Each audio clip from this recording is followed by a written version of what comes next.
Hey everyone, Alex Swinson here, Director of Education for TKE headquarters. And back with you. Hopefully, you've already watched one or two of our other officer transition videos, but that is what we're here to talk about today, officer transitions. And if you haven't, I'd encourage you to go check those out, the videos for the outgoing officers and the videos on hosting a virtual officer transition retreat. But if this is your first one, if you are an incoming officer who hasn't checked those out, welcome. Hopefully I can be of some help to you as you go through this period where you're learning how to take on a new role in your chapter or colony.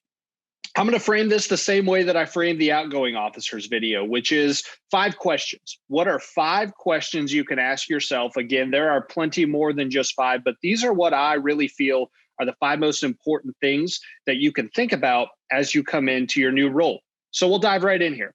The first question is this: what are my job duties? This is a very base level expectation, yes, but it's something that gets taken for granted some of the times. Look, maybe you've known what position you wanted to run for 3 years now, when you finally taken the role and you understand exactly what's expected of you. Maybe at elections, somebody that you didn't expect to win CRISO won that office, and you got tossed into the Histor race and by the good fortune of luck, you're now the Histor, and you have absolutely no idea what that entails. Either way, I think there are still things that you can learn about and research and understand. For example, did you know that the epipretenus is the keeper of the bylaws of the chapter and should have a strong understanding of TEAC's Black Book?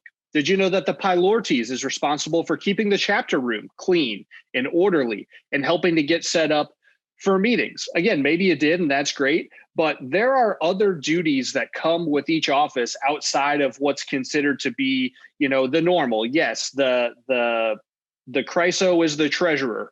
He's responsible for building a budget and collecting dues. What else does a CRISO do? So learn those duties. Use your TEAC guide. There's a lot in the TEAC guide about each office. Use the Black Book. There are different things laid out in the Black Book. You can just go to teac.org/Black Book and do a Control F or a Command F search for your officer role, and it'll give you more of those duties and more of those job roles. And then lastly, I'm going to talk about this a little later too, and I talked about it in the virtual retreat video.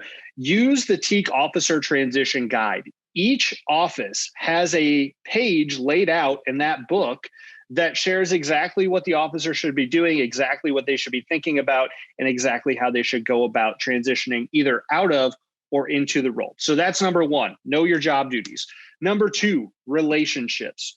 In the case of many of the offices in TEAC, relationships are your number 1 priority. Whether you're a pretenus and you need to build relationships with the university, with the FSL staff, with the student life office, maybe you're the Histor and you need to build relationships with the Alumni Association to host big alumni events, or you're the CRISO and you need to work directly with the Board of Advisors treasurer to ensure that dues are being collected and that money is being allocated appropriately. But at the end of the day, there are going to be some new relationships in your life that you need to work through in your new role. So please think about those. Ask the outgoing officer, who are the people that he relied on? Who are the people that he talked to? The quicker that you can understand those relationship dynamics, reach out, introduce yourself, not just go to that person or those people when you need something or when you have a question that needs to be answered in 30 minutes, the better off those relationships are going to be. And I think the easier you'll find this transition comes about, the easier you'll find your time in office being. The third question: what is your need for the TEAC module? This is a resource that we provide. And again, maybe you know all about the module. It's just module.tke.org. But if you haven't used it before, number 1, make sure you have a username and password. Number 2, understand what's there. There is all sorts of forms and payment portals and your KRA scorecard and just a lot of really good information. And hopefully, depending on your position, you're going and checking the TEAC module, if not daily, at least 2 or 3 times a week, to make sure that all the information that needs to be entered has been entered, and make sure that your KRA scorecard reflects the work that you have put in. That's where you register candidates. That's where you pay your AMS. That's where you pay your new member fees, your conclave savings plan. There's a lot that goes on the module, and a lot of officers I have found don't know how to use it or don't have a desire to use it. And I think you're setting yourself up for failure if you're not becoming comfortable with that platform and that resource very early on in your time in your office. Fourth question, what changes can you make immediately that are going to benefit the chapter?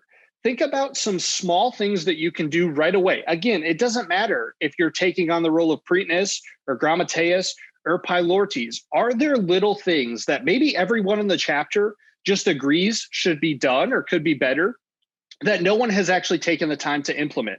This could be something as simple as creating a written agenda for every chapter meeting, or creating a new policy or a new written structure to study hours. Things like that.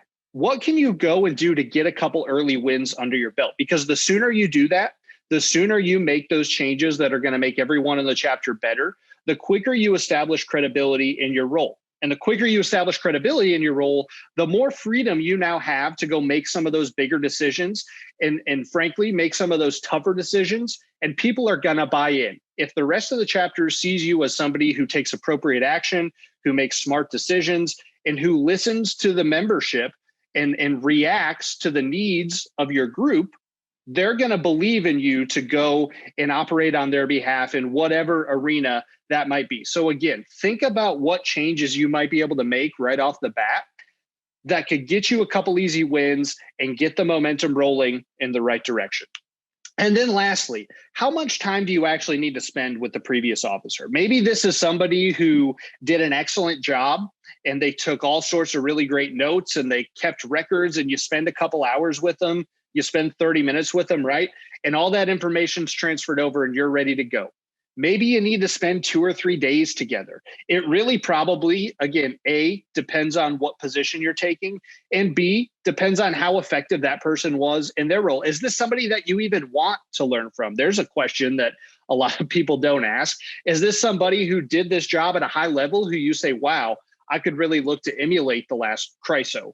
Or is it somebody who frankly lapsed in their duties, who you want to come up with your own methods and your own ways of doing things? Even if that's the case, you probably still need to spend some time together. So think about how much time that is. And another reality that I don't think people confront a lot of the times, which we talked about in the outgoing officer video as well, as soon as the gavel wraps and elections are concluded, a lot of outgoing officers think their time in their office is done. They are no longer serving in that role. And that's not the case. That's not the case until the official transition has taken place, until the ritual anoints the new officers in their roles. But you're going to need to be the driver. That's what I'm saying. That previous officer, he may be completely checked out. He's a senior. If he's got other things going on, he might want nothing to do with working on officer transitions. But you as the incoming officer, you need to be the one to push. You need to be the one to ask questions, to pull information, take the initiative to ensure that you're not being left in the dark. Because at the end of the day, your success really depends on your ability to nail that transition and get the information that you need. So don't be afraid to go and push a little harder and ask more questions of the outgoing officer, because part of being a good officer is making sure that the next guy is ready to go. Lead that conversation. Be that agent of change and agent of turnover in that office, so that the chapter is in a better position and that you're in a better position to serve your members to the best of your ability.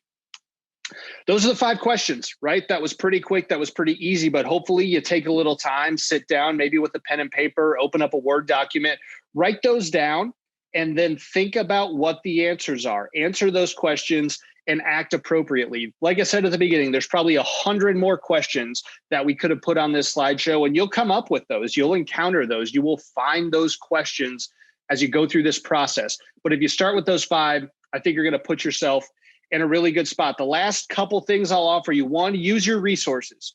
Use that officer transition guide. It's at tke.org/guides. It is a very strong resource and is something that every single incoming and outgoing officer should utilize. Use our office, use our staff, reach out to me. My email address is there on the screen. Reach out to your regional director, reach out to anyone you know who works on our staff. They will help with the officer transition. If you're not getting the help you need from the outgoing officer, utilize us, because we want to make sure, for the good of your chapter or colony, for the good of the fraternity, that you're in a really great place as you take over in your new role. And then lastly, remember, you were elected for a reason. Be genuine, be yourself. Don't change because you have a new officer position. Power can have a tendency to do that to some people.